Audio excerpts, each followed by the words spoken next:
Hi everyone, Mimsy here. I'm going to do a follow-up video to my epoxy over laminate video that I just posted. I had a ton of comments from people wanting to know how I did the actual design of the veining on that kitchen, and I did not include that on that video because I was in a hurry to get the design done. So I'm going to do this video showing just the process of the veining. So here we go. I'm just about finished mixing this resin. So if you're going to mix with a paint stick, you want to mix it for a solid 5 minutes. Okay, and then before we actually dump this, we're going to go over this one more time. And I would not recommend doing this outside like this because there's just too much stuff that can get into your epoxy. You definitely want to do this either in a garage or inside. And if you have any fans or air movement, you probably want to turn that off. You may even want to turn off, there's my 5-minute alarm. You may even want to turn off your air conditioner vents so that the vents aren't blowing dust out onto your surface. Because if your air ducts have a lot of dust in them, you'll get dust on top of your surface, and if you're doing a kitchen, you'll see the dust in there, so try to keep as much airflow off of the surface as possible. Okay, it's all mixed. You're gonna dump out all the epoxy from your bucket. Don't leave any in your bucket. If you leave it in your bucket, it'll harden in your bucket no time flat. Pour it all out. Even if you think it's too much, you can dump it back into your bucket. But once you have it out on your surface, because it's spread out, you have a lot more working time. You can use a trowel, a notched trowel, or even a flat type of a trowel, a cake type of decorating tool. You can use a foam roller, whatever you've got, to spread out your epoxy. You want to mix it on your countertop as well a little bit in case it wasn't totally mixed up in your bucket.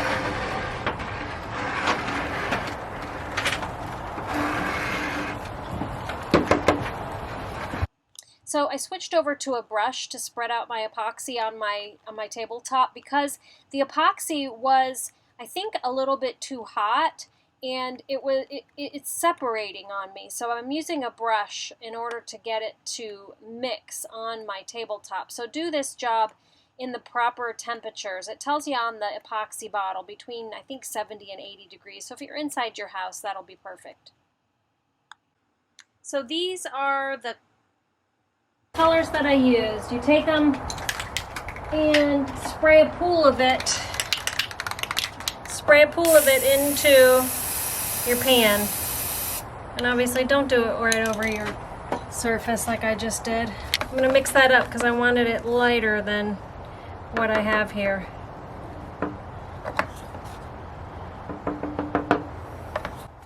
So at this point, what I've got in my tray is the beige and the heirloom white spray paint. And I just sprayed them in my tray right next to each other, a pool of each.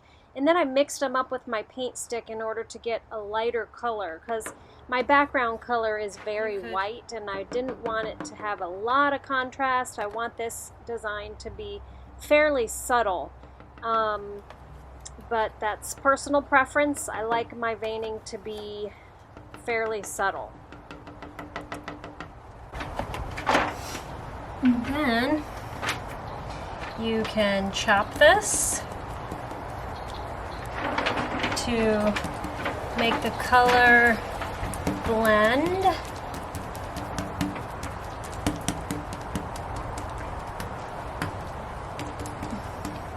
And then kind of drag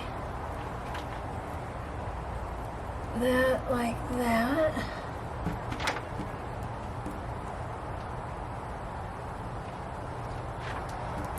Chop over here a little bit more. Get a little bit more of that color. Chop that in.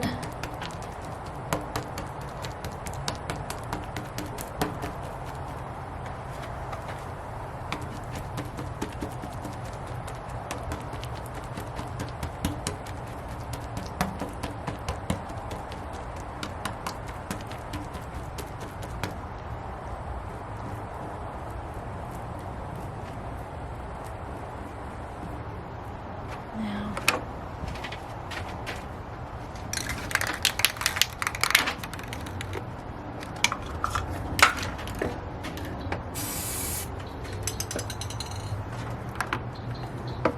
just go a tiny bit of gray.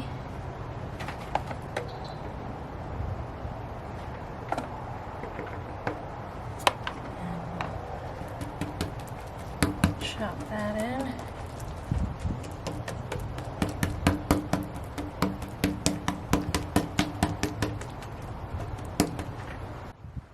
So at this point, I'm just laying down some very subtle colors.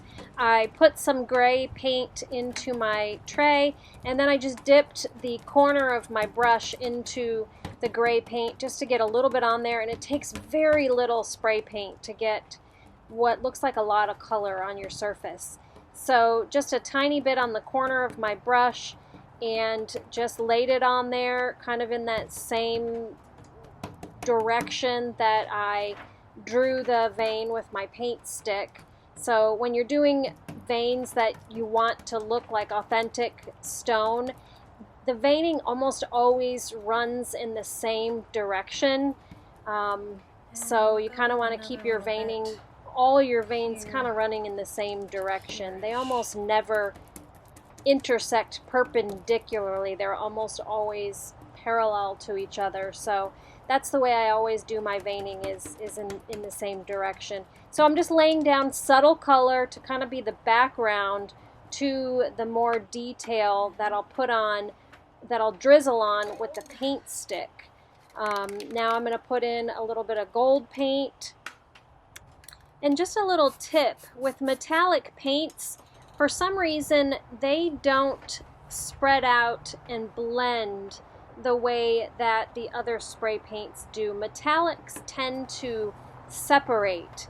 So when you put them on, you want to try to use them as kind of an accent, and you don't want to use them as like a background color that you want to blend and feather out. They don't really feather out real well. So if you're doing this and you're thinking of using metallics, play with the metallics first. Okay, and so for the veining, the actual like kind of detail and the real deeper colors, I go back to my paint stick, because it looks better to kind of drizzle the paint onto the pattern that you created, the soft pattern that you created with your brush. So it's a good idea to get a little bit of epoxy mixed in with your spray paint to do this part, because it'll flow a little bit better. So get a little bit of epoxy into your tray to mix with your paint.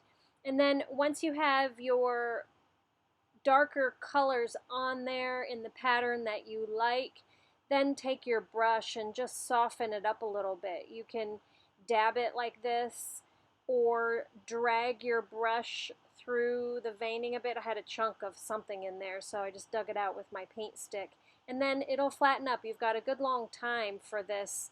This stays open for a good long time. So once you get your veining on there and the design that you like, then step back and look at it with a real close eye. Maybe put your phone flashlight on it to make sure you don't have any hairs or anything like that in your epoxy before you walk away from it. And then I'm just putting a little bit more detail in there with a little another color, a little bit of gold on there to get a little bit more color in the places that I want. And then in the Y of this vein here, I'm going to do a little bit more detail and put a little kind of zigzag design up there, because a lot of times you see these little the Y in the crevice there. There's a little bit more detail a lot of times on real stone. So this is all personal preference. So it's not a bad idea to study some real stone if that's what you're going for, if you want it to look like natural stone, which is definitely the way I like to do it. I like it to look like marble or granite That's the idea that I'm going for. So it's a good idea to study some natural stone. Boy, I've been looking at so much stone lately. I notice it everywhere, and take note of the patterns, take pictures of the patterns that I really love. So make sure that you study the stones that you really love, and then keep a picture beside you while you're doing this. You've got plenty of working time on this, so just go for it.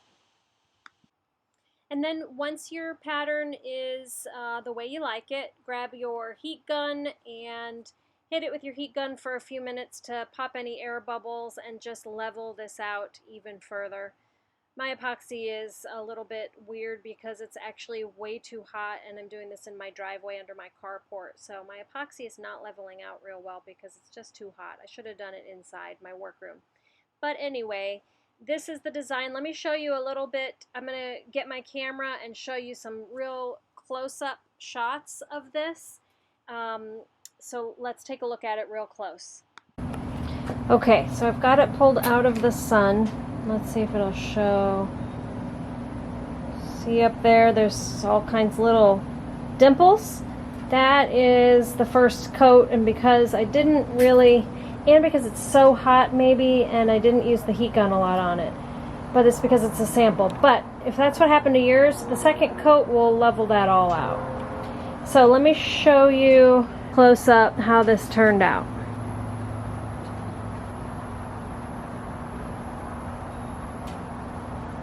So we'll come in here, which I think I really like the way that the veins, this is real subtle here, and then we've got some detail, and then kind of at this like Y, where you see that a lot in real stone, how it'll crack into kind of a Y.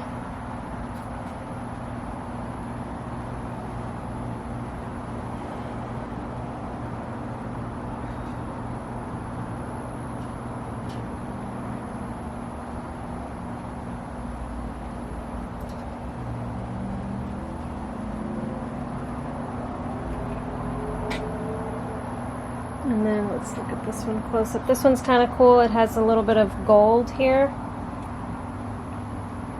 And like I said, the metallics really do something different. They kind of separate.